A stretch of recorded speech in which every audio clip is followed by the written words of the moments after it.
Howdy folks, welcome to Dark Souls 2. Folks with a Z, I'm old-timey, but I am hip with the youth language. So this was recorded offline.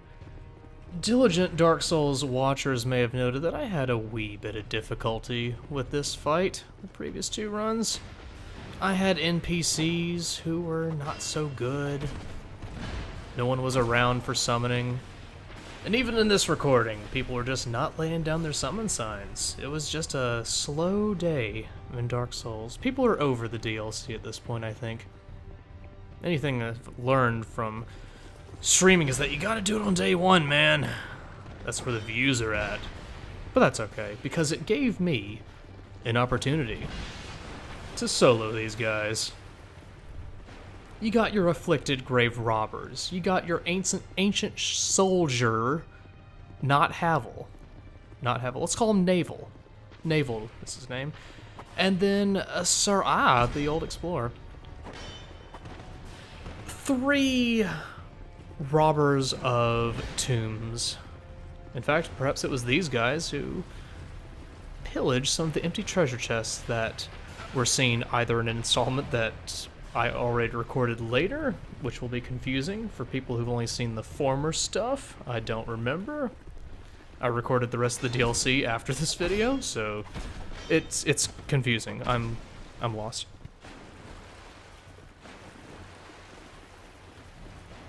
But in any case, this is a fight that's kind of meh. I mean, it's not egregiously offensive or anything. It's just there. Kind of irritating. I would imagine your first time through, unless you're level 999 playing on New Game Vanilla, this fight might come as a bit of a shock in that you'll die to it, I would think. I know I did, and I'm not afraid to admit it. It's a kind of fight where you're intended to summon some assistance. I mean, come on. 3-on-1, it's hardly fair. You should be able to also bring the 3 to the other 3 of the fight. And the game, to be sure, the game even provides you a couple of NPCs, some nipicks, to help you out. Although they are, well, they kind of suck, to be honest. I mean, I like their style. I like that they drink to heal, mind you. They're responsible NPCs, but their damage output is kind of lacking. They kind of just will randomly not follow you at times if you try to rush your way to the boss. And when you do get to the boss, they just tend to kind of sputter and die, which is not good.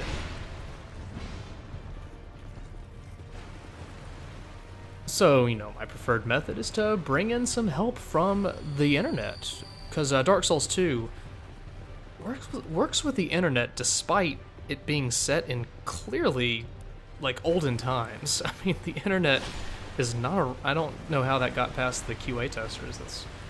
It's ridiculous, in fact. But, yeah, okay, so the internet is around in this old-timey environment. So you can just summon help by, I guess your character plugs in a LAN cord? Or do they have wireless in this cave? Are these 3 guys? Or 2, there's 2 left. Because I killed one of them. But are they using wireless? How are they hooked? How do they communicate with each other? You'll note, these characters are wearing headgear. Excuse me, dramatic pause there, let you contemplate the meaning of headgear. They're wearing helms, but no headsets. There's just, I have a lot of criticisms, essentially. Well, I don't know where I was going with that line of thought at this point. But yes, bringing help is probably the best way to handle this fight, because that way you can divide and conquer. Each person takes on one of the other 3 enemies. And these enemies do, in fact, behave a lot like, you know, your invaders that you may come across. They behave kind of like human players, except for the whole, you know, being programmed to do stuff. They'll guard break you. They'll break your, see? Yeah, guard breaker. Although they do the guard break pretty slowly, so it's pretty easy to just kind of step back, relax, and then everything will take care of itself. That's your opening. So this character, I think he's more of a PvP sort of guy with the build. Like, there's not a lot to him. No spells. Pretty cash that way. No spells. Only the rapier weapon. At the dagger in case a parry ever goes through. But let's face it, I'm not pulling off a parry in my lifetime with this game and all. And I do have a bow in my reserve at all, which I have not yet whipped out. But spoiler alert, I just might.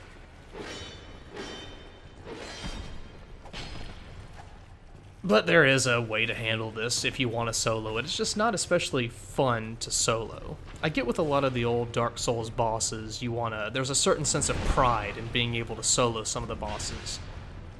For example, I knew when I beat off Calamite in New Game Plus, dedicated Beat Speed watchers will remember that as one of my greatest moments.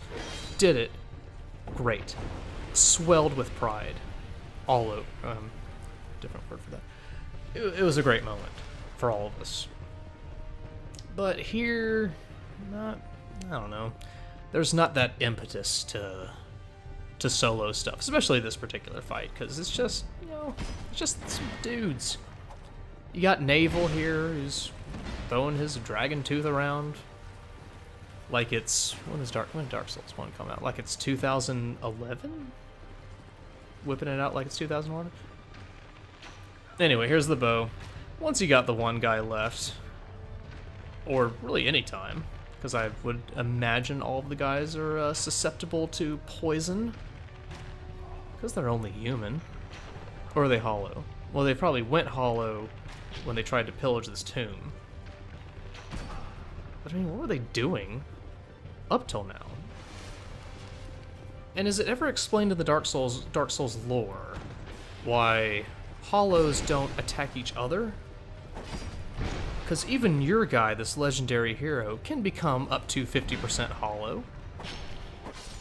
And yet, it's not like in some zombie lore where you cover yourself in zombie guts and you smell like that. So beating off these guys is purely optional, you'll note. So you don't even get their souls.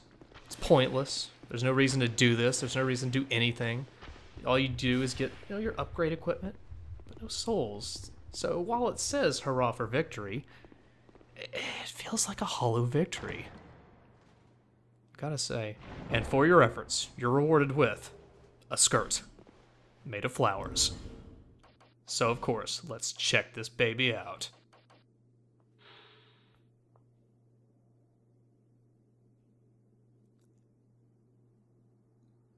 Alright, I'm sold.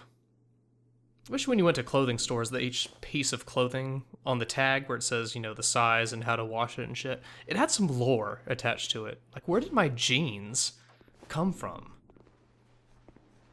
This Old Navy polo, were dragons ever? Oh, okay.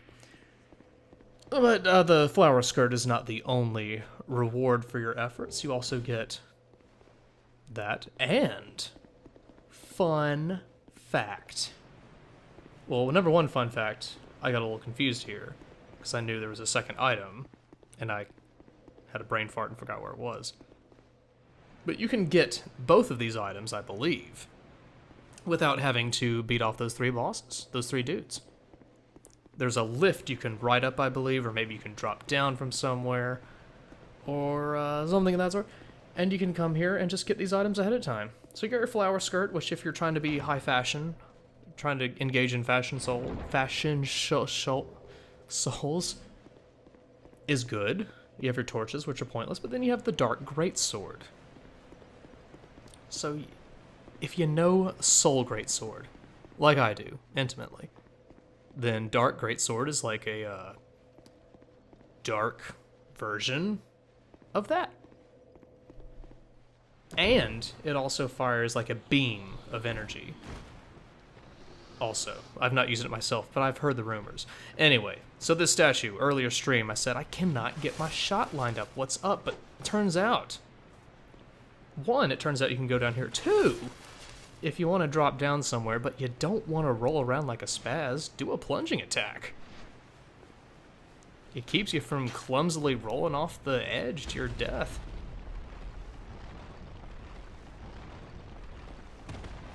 So that brings you to the hidden area. No big deal, you got some poison statues. What of it? Who gives a shit? Just shoot him. Or just deal with the poison. Just like tank that shit. It's poison, who cares? By this time you probably got your 50 oh my god.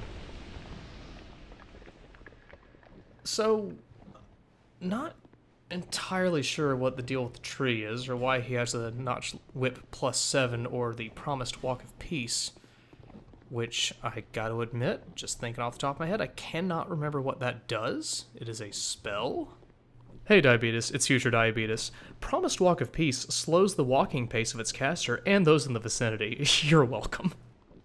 Maybe I'll edit over this later and say what that thing actually does.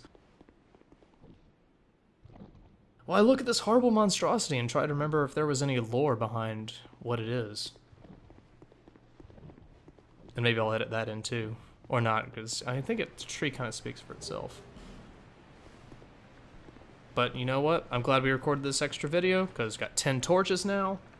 With 10 torches, you're ready for anything. So, see you next time. Flame on.